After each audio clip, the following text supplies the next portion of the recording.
శ్రీకూర్మ జయంతి.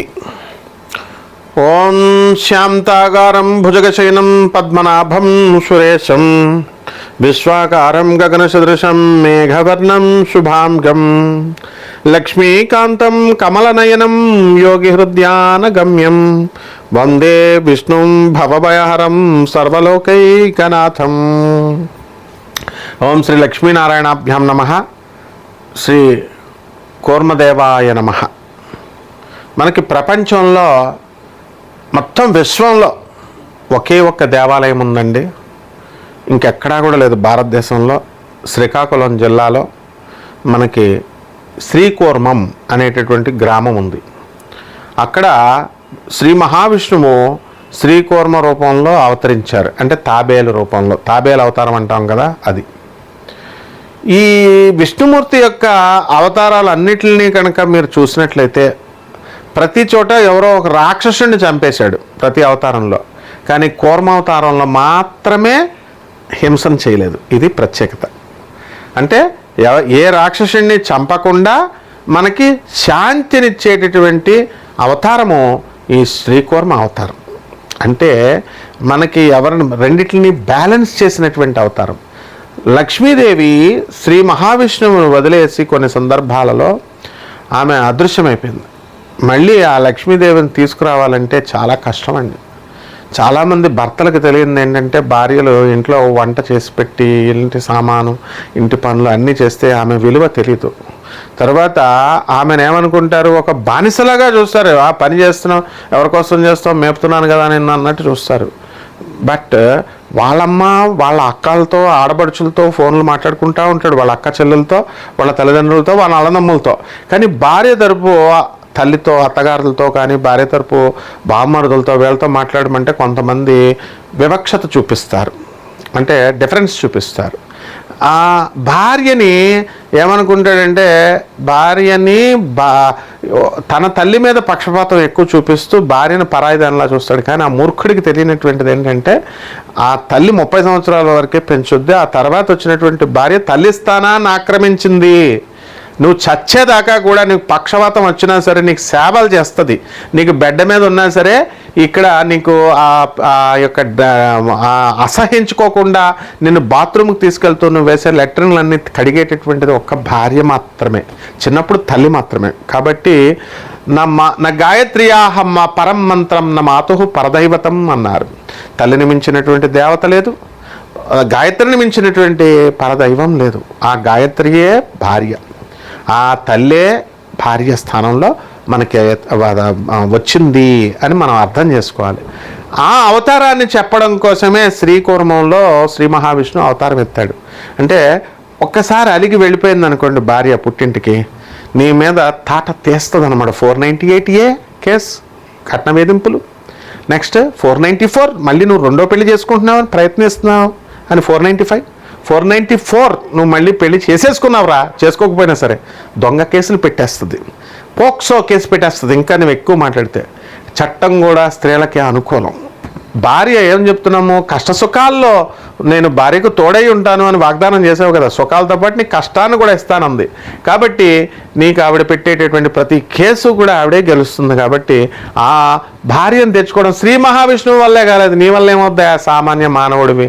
లక్ష్మీదేవిని ఏదో శ్రీ మహావిష్ణువు ఏదో సరదాగా అన్నాడని చెప్పేసి లక్ష్మీదేవి వెళ్ళిపోయి పారిపోయింది, పుట్టింటికి వెళ్ళిపోయింది. ఎవరు వెళ్ళిపోతే మళ్ళీ సముద్రుని కెలకాలి, ఇప్పుడు ఇది చిలకాలి. అందువలన ఏం చేశాడు, దేవతలు ఒకటి ఉంటే సరిపోదు, రాక్షసులను కూడా బ్యాలెన్స్ చేయాలి. ఇప్పుడు ఇద్దరు సమాన శక్తి ఉంటేనే లక్ష్మీదేవి వస్తుంది.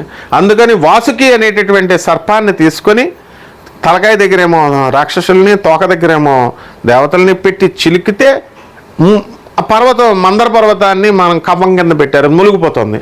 అప్పుడు శ్రీ మహావిష్ణువు ఎంత కష్టపడాల్సి వచ్చిందంటే, భార్యను ఒక్కసారి తిట్టినందుకు మళ్ళీ శ్రీకూర్మంగా పెరిగాడు. ఏదో కూర్మావతారం ఎత్తి ఆ మందర పర్వతం మీద ఇలాగ డెప్ప కింద నుంచొని ఆ పర్వతం మీద బ్యాలెన్స్ మునిగిపోకుండా కాశాడు. ఎంత చిలికితే అప్పుడు లక్ష్మీదేవి వచ్చిందమ్మా. లక్ష్మీదేవి ఒకసారి వచ్చిన తర్వాత శ్రీ మహావిష్ణువుకి వాల్యూ తెలిసింది కాబట్టి ఇంకెప్పుడు కూడా ఆమెతో చాలా జాగ్రత్తగా వాళ్ళ దగ్గరెట్టుకుని కాపురాలు చేశాడు. కాబట్టి ప్రతి భార్య కూడా తన విలువ తెలియాలంటే మహాకాళి అయిపోవాలా, కొన్ని రోజులు భర్తను వదిలిపడేసి పుట్టింటికి వెళ్ళిపోతున్నారు. అదే కారణం, అంతేగాని భార్యకి తెలియక కాదు. అండ్ ఈ శ్రీకూర్మ అవతారంలో శ్రీ మహావిష్ణువు అవతారం కాబట్టి ఈ గుడిలో శ్రీకాకుళం జిల్లాలో ఉన్నటువంటి క్షేత్రాలు ఉన్నాయి. శ్రీకాకుళం జిల్లా ప్రజలు చాలా అదృష్టవంతులు. అక్కడే మనకి శ్రీముఖలింగం ఉంది, శ్రీకూర్మం ఉంది, అరసవెల్లి శ్రీమన్న సూర్యనారాయణమూర్తి యొక్క దేవాలయం కూడా ఉంది. ఆ శ్రీకూర్మంలో ఏం జరుగుతుందంటే అమ్మ, అందరూ కూడా తూర్పు దిశగా భగవంతుడు ఉన్నాడు. మరి అవతారం అంటే ఎలా ఉండాలండి? తూర్పేపే కదా ఉండాలి. ఇప్పుడు ఎలా ఉన్న విగ్రహం ఎలా ఉండాలి. అది ఏమైపోయింది, అందులో ఉన్నటువంటి మూల విరాట్ తిరిగిపోయి తూర్పేపు ఉన్నది పడమర వైపు తిరిగిపోయి ఉంటుంది. ఇదేమిట్రా బాబు, మహావిష్ణువు విగ్రహం ఎక్కడైనా తిరిగిపోద్దండి? తిరిగిపోయింది. అందుకే దాన్ని స్వయంభూ అన్నారు. కారణం ఏంటంటే సంపంగి అనేటటువంటి ఒక ఋషి ఆశ్రమం ఆ గుడికి పడమరలో ఉంది, పడమర దిశలో ఉంది. అక్కడ ఒక రాజుగారు మహాభక్తుడు విష్ణుమూర్తిని. ఆయన ఎంత భక్తుడంటే ఆ గుడికి ట్యాంక్ ఉంటుంది కదండి, ఒక లేక్ ఉంటుంది, ఒక సరస్సు. ఆ సరస్సులోకి ఒక ట్యాంక్ కట్టిస్తాడు. కట్టించి చక్కగా ఈ కూర్మ అవతారాన్ని పూజ చేస్తాడు. ఈ టార్టాయిజ్ని కూర్మ అవతారం, కూర్మ రూపంలో ఉన్నటువంటి మహావిష్ణువుని పూజ చేస్తూ ఉంటే అప్పుడు ఏం జరిగిందండి, ఈయన కింగ్ వెళ్ళి ఈ యొక్క సంపంగి ఋషి దగ్గరికి వెళ్తాడు కదా, ఆయన పడమర దేశం అన్నాడు. అందువలన ఈ శ్రీకూర్మ అవతారంలో మహావిష్ణువు కూడా ఏం చేశాడు, ఆ పడమర వైపు తిరిగిపోయాడు. అందువలన తూర్పు వైపు ఉన్నటువంటి ఈ యొక్క విగ్రహం సాక్షాత్తు శ్రీ మహావిష్ణువు కూర్మావతారంలో ఉన్నది పడమర వైపు, అందుకు తిరిగిపోయాడు. ఇది చరిత్ర చెప్పే సత్యం, కుక్కటి పురాణం కాదు ఇది. రెండవ కథ కూడా ఉంది ప్రాచుర్యంలో. శ్రీ రామానుజాచార్యులు వారు సింహాచలం వచ్చారు. ఆది వరాహ నరసింహస్వామి అంటే ద్వియ రూపము. అక్కడ మీకు ఎక్కడన్నా ఏ గుళ్ళో అన్నా ఉంటే ఒక దేవుడే ఉంటాడు. చూడండి, ఉడిపిలో కృష్ణుడు ఉంటాడు, తర్వాత అహోబిలంలో నరసింహస్వామి, ఇలా ఒక్కొక్క దేవుడే ఉంటాడు. కానీ సింహాచలంలో ద్వయరూపం, రెండు ఉంటాడు. ఎవరెవర్రా నాయన అంటే ఆది వరాహస్వామి ఒకటి, రెండవది నరసింహస్వామి. అందువలన రెండు రూపాల్లో ప్రహ్లాదుడు కోరుకుంటాడు. ఏమని, స్వామి నిన్ను రెండు రూపాల్లో చూడాలని ఉందంటే ఆ విష్ణుమూర్తి ఆ రెండు రూపాల్లో అక్కడ వెలుస్తాడు. అక్కడికి వచ్చినటువంటి రామానుజాచార్యులు వారు రోజు అక్కడికి వచ్చి ఈ యొక్క మనకి స్వామివారిని కీర్తిస్తుంటే ఒక కొంగ రూపంలో వచ్చి శ్రీమన్నారాయణమూర్తి నరసింహస్వామి వచ్చి వినేవాడారు. అక్కడే రామానుజాచార్యులు వారు విగ్రహం అక్కడ పెట్టారనమాట, ఎక్కడ సింహాచలంలో. అదే రామానుజాచార్యులు వారు అక్కడి నుంచి మళ్ళీ వెళ్ళి ఎక్కడికి వెళ్ళారంటే శ్రీకూర్మం వచ్చారు. శ్రీకూర్మంలో వచ్చినప్పుడు కథ ఏం చెప్తారంటే, అది శైవైట్ ట్రెడిషన్ విపరీతంగా ఉంది. అప్పుడు విష్ణు ఇంకా రాలేదు. ఎందుకంటే జగద్గురు అయినటువంటి ఆదిశంకరాచార్యుల ప్రభావంతో అన్ని దేవాలయాలు కూడా శైవ దేవాలయాలు ఎక్కువ ఉంది, శైవ ప్రాబల్యం ఉంది. మళ్ళీ సాక్షాత్తు ఆదిశేషుడే రామానుజాచార్యుల వారుగా అవతరించి ఈ యొక్క ట్రూ నిజభక్తి అవసరము మోక్షానికి అని చెప్పేసి అహం బ్రహ్మాస్మి అని ఆదిశంకరాచార్యులు చెప్పగానే ప్రతి ఒక్కళ్ళు కూడా అద్వైతం చెప్పారు, బాగుంది, నేర్చుకున్నారు. కానీ విష్ణుతత్వం భక్తి అనేటటువంటి ఇంకా పెంచాలి అనేటటువంటి ఉద్దేశంతో రామానుజాచార్యులు వారు రాగానే అక్కడ ఆ స్వామివారి శైవైట్ సాంప్రదాయంలో ఉన్నటువంటి ఆ దేవాలయంలో ఉన్నటువంటి టార్టైజ్ వెస్ట్ సైడ్ వైపు తిరిగిపోయిందనమాట. ఆ కారణంగా విష్ణు మందిరంగా మారిందని ఒక కథ ప్రచారంలో ఉంటుంది.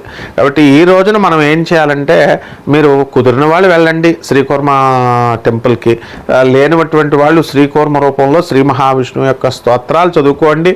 కృష్ణ, రామ, శ్రీకూర్మ లేకపోతే శ్రీ మహావిష్ణువు స్తోత్రాలు ఏమైనా సరే, విష్ణు అష్టోత్తరం చదువుకోండి, విష్ణు సహస్రనామాలు చదువుకోండి.